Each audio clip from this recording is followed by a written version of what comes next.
Hola, soy Pedro Salinas en otro episodio de Después de todo.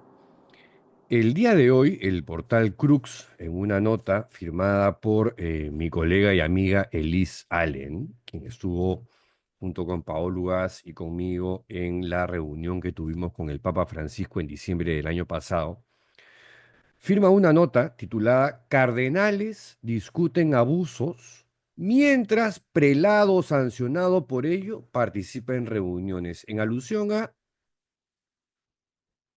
el cardenal Juan Luis Cipriani.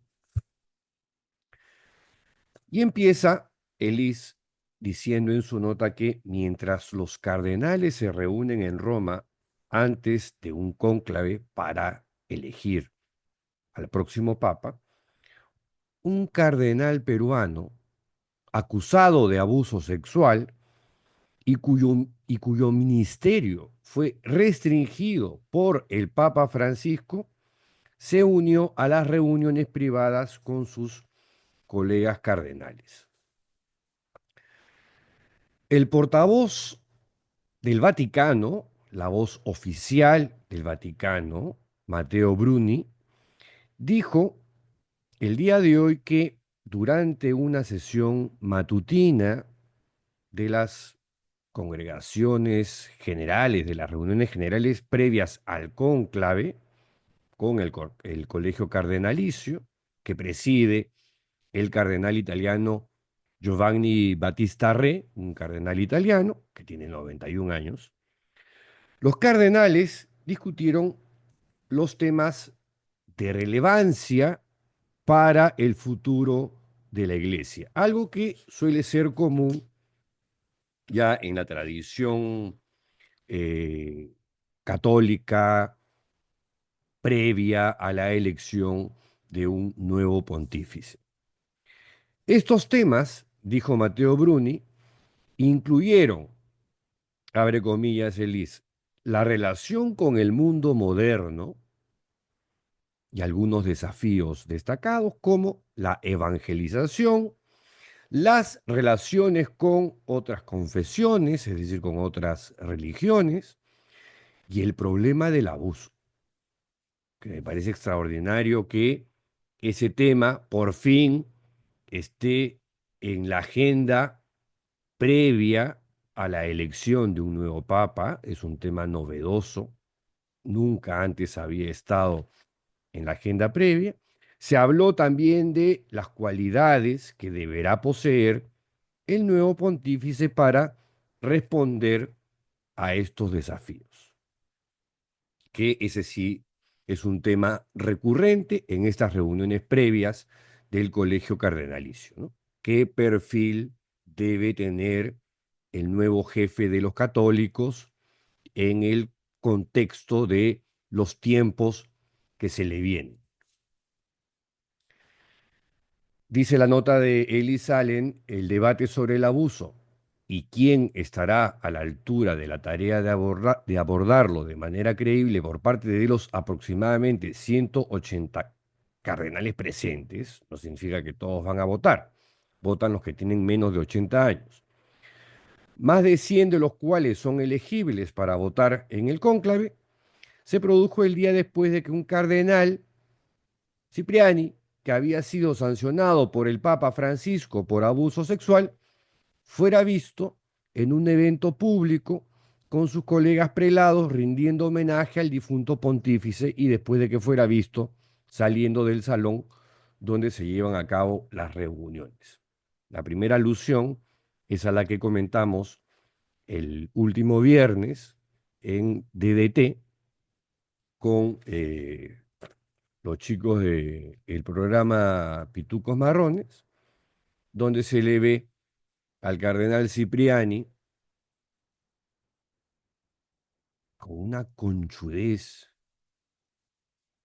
un cinismo, porque hay que ser bien caradura para aparecer frente al féretro del Papa Francisco. Pero bueno.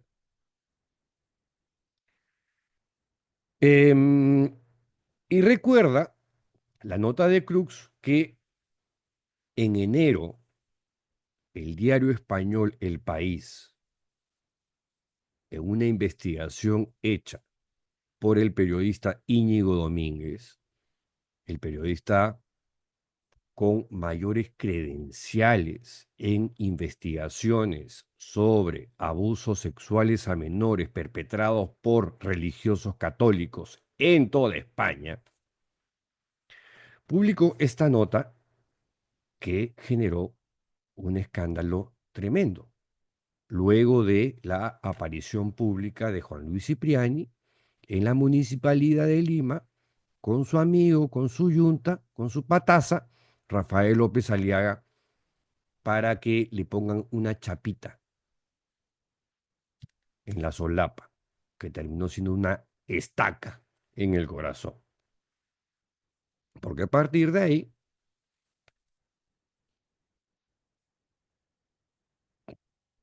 Íñigo Domínguez, teniendo la información de que Juan Luis Cipriani fue el primer cardenal histórico del Opus Dei y que tenía restricciones clarísimas como consecuencia de una denuncia de abuso sexual que se hizo en el año 2018, en el 2019 se le impuso un precepto penal que le imponía una serie de restricciones clarísimas. En ese momento, una de ellas era la de participar en el cónclave, en un futuro cónclave, en caso Francisco falleciese en esos 5 años, cosa que no ocurrió.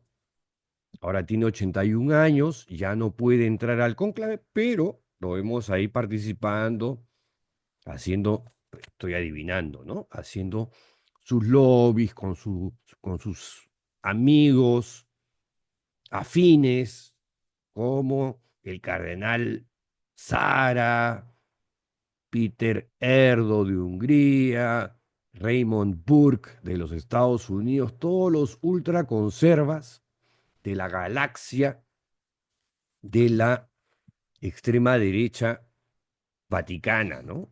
O eclesial. Em, y aquí recuerda también, Elis, una cosa importante, que no solamente existió la denuncia formal plasmada a través de una carta contra Juan Luis Cipriani en el año 2018, sino que hubo una anterior de otra persona presentada en el año 2002 por las mismas razones y que no siguió su recorrido. Algo ocurrió con esa denuncia.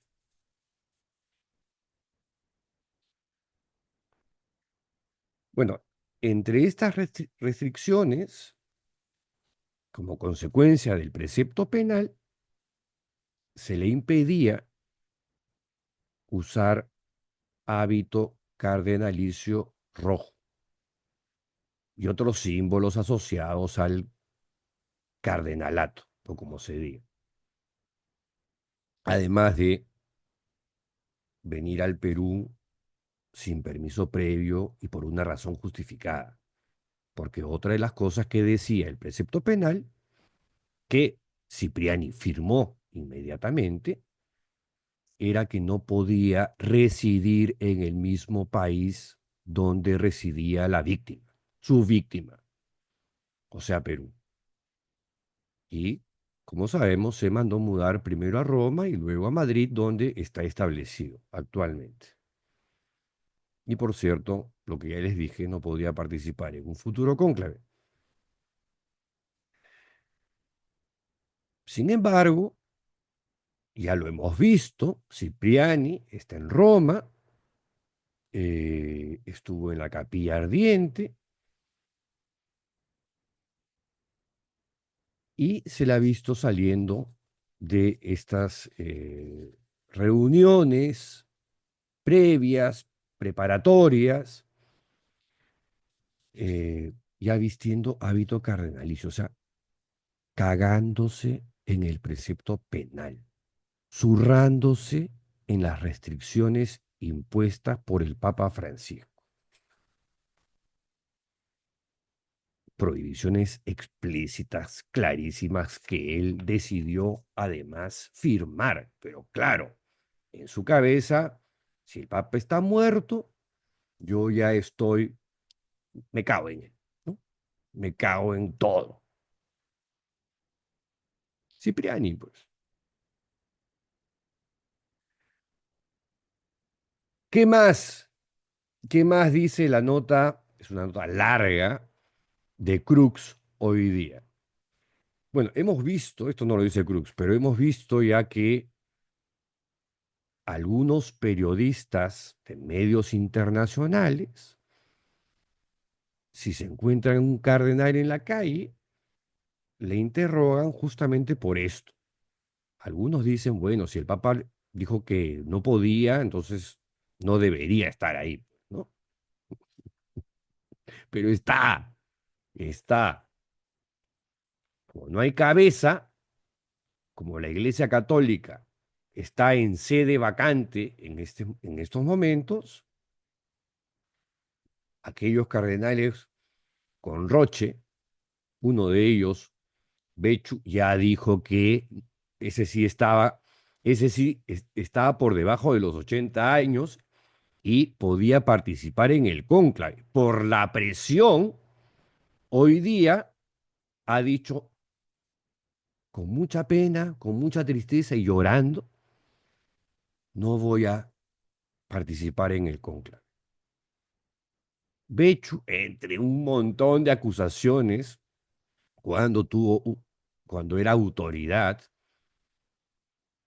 fue acusado de corrupción y de beneficiar a parientes de sangre en unas licitaciones y favorecer a su secretario.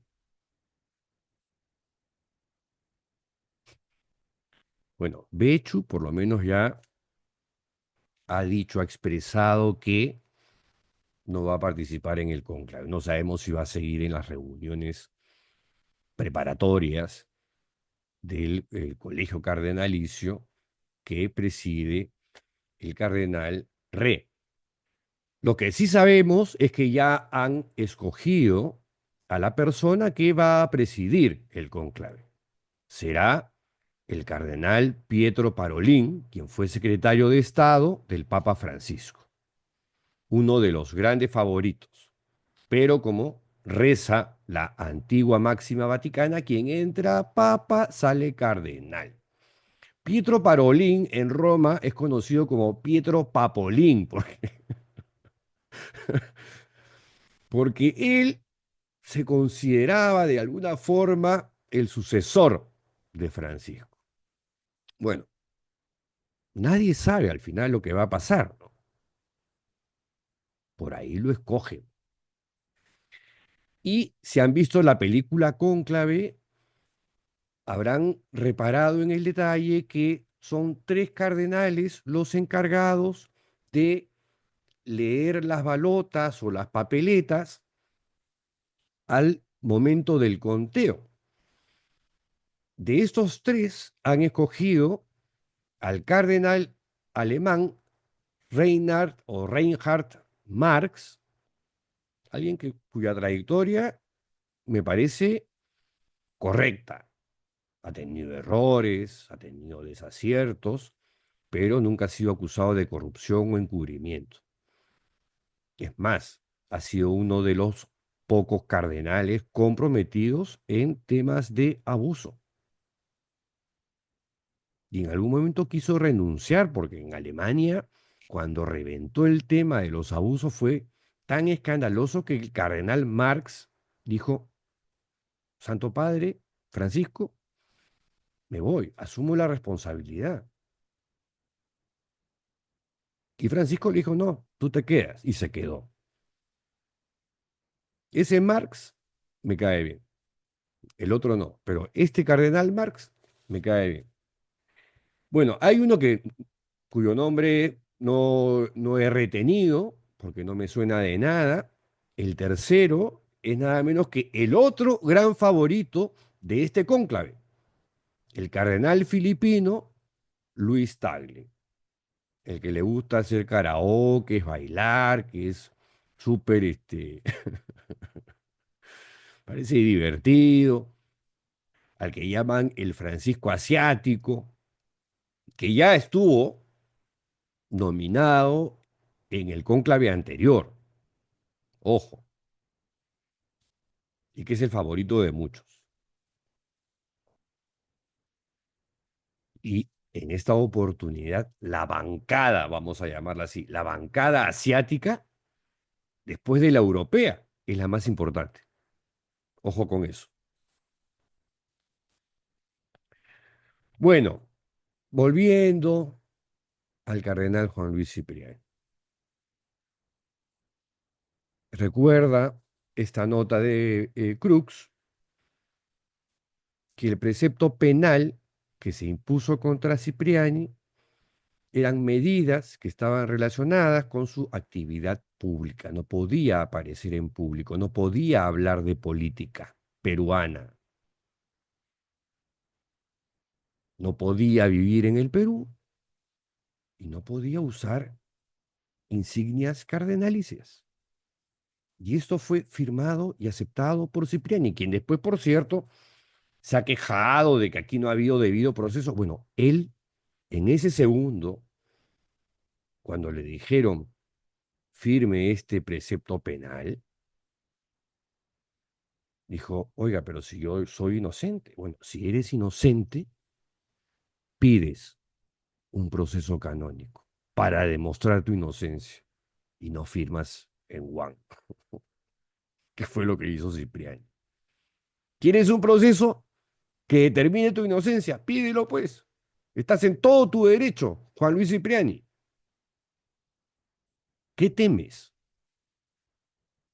¿Qué cosa temes? Y Bruni en su momento aclaró y señaló que esas medidas seguían vigentes y deberían seguir vigentes aun cuando el Papa Francisco haya fallecido.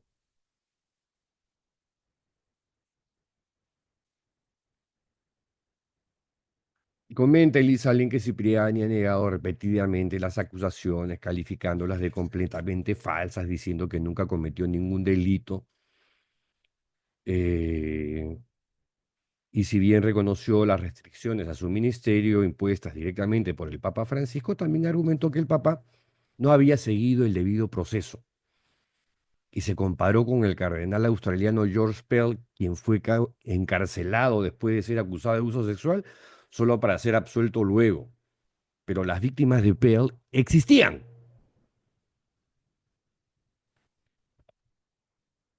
Eran dos niños, un niño y una niña, abusados sexualmente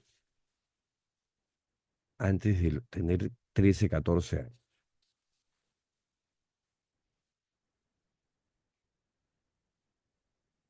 Bueno, ahí también recuerda en esta nota las cartas enviadas por Cipriani a la Conferencia Episcopal de Lima, que recordarán el arzobispo Carlos Castillo inmediatamente eh, publicó una carta en respaldo de la víctima, en respaldo del precepto penal contra Cipriani, a lo que se sumó la Conferencia Episcopal que preside Carlos García Camader. Cipriani, como es arrogante, altanero, soberbio, ¿no? Y en este caso creo que negacionista, no se dirigió al arzobispo de Lima, se fue contra la conferencia episcopal porque sabía pues, que ahí son un poquito apocados, ¿no? Entonces, solicitó una rectificación, pero en esa segunda carta asume,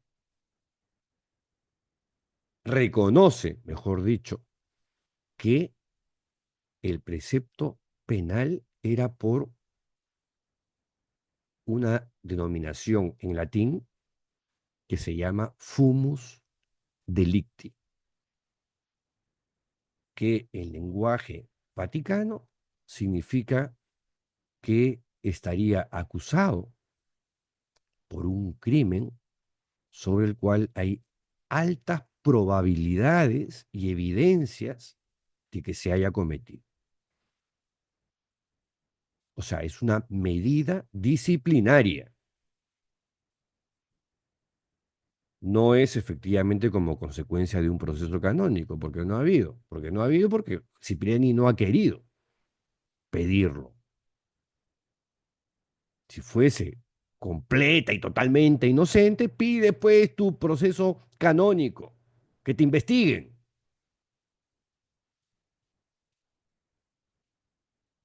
No hubo un proceso formal con presentación de pruebas ni derecho a defensa. ¿Por qué firmaste entonces?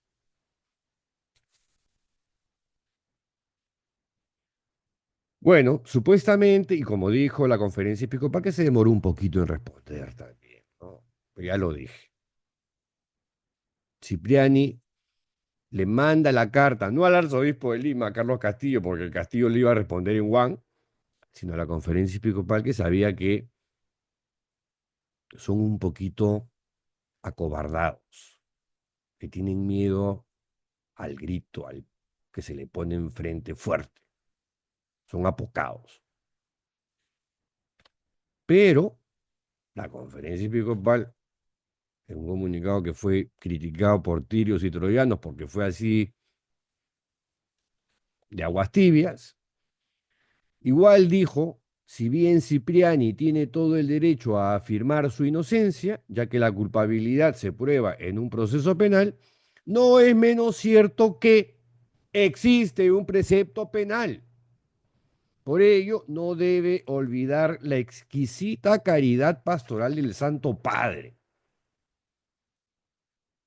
en alusión a algo que algunos hemos leído en las entrelíneas, a que ya hay un precedente que se dio en el año, a inicios del año 2019, cuando días antes del inicio de la cumbre antipederastia en el Vaticano, le cayó la quincha al cardenal norteamericano Theodore McCarrick, quien fue defenestrado en un tris por un rayo que lo fulminó lanzado por el Papa Francisco y lo dimitió del estado clerical.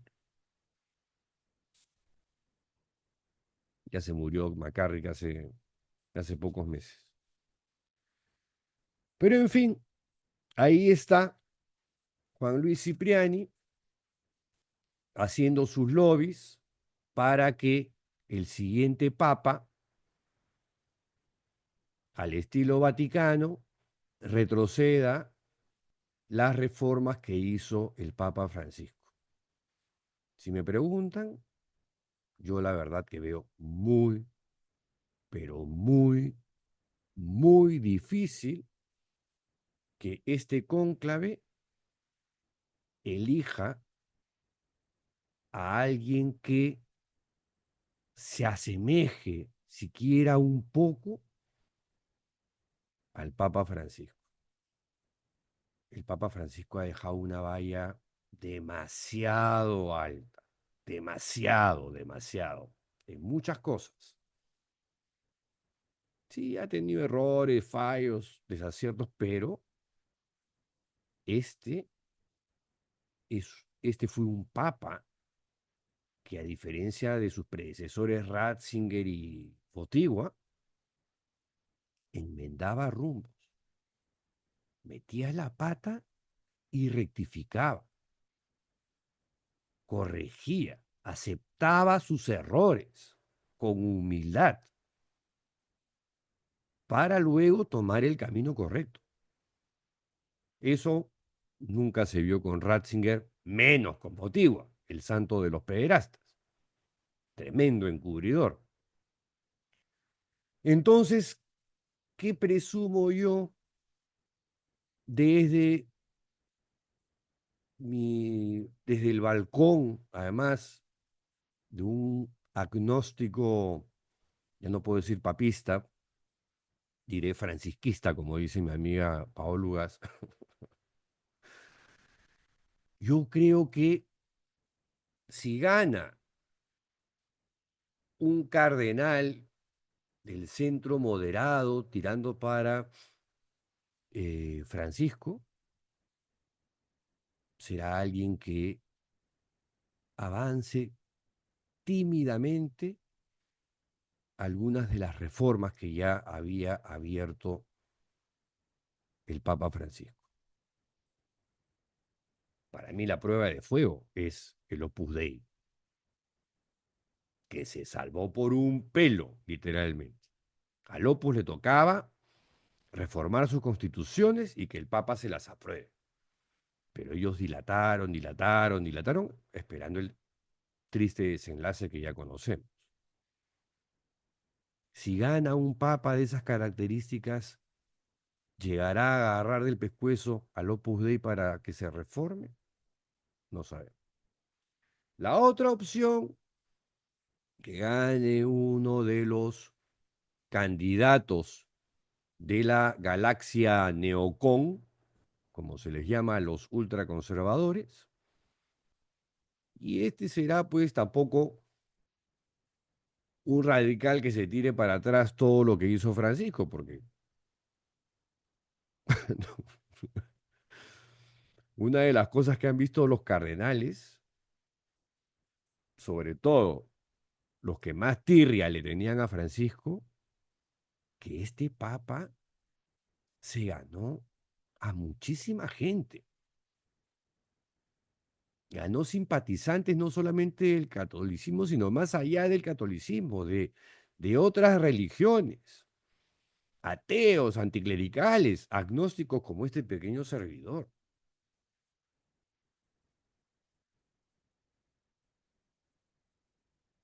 Entonces, si gana un cardenal derechoso, yo calculo que tratará de desandar algunas de las reformas iniciadas por Francisco, como este concepto de la sinodalidad, de hacer una iglesia más democrática, más horizontal, más asambleísta.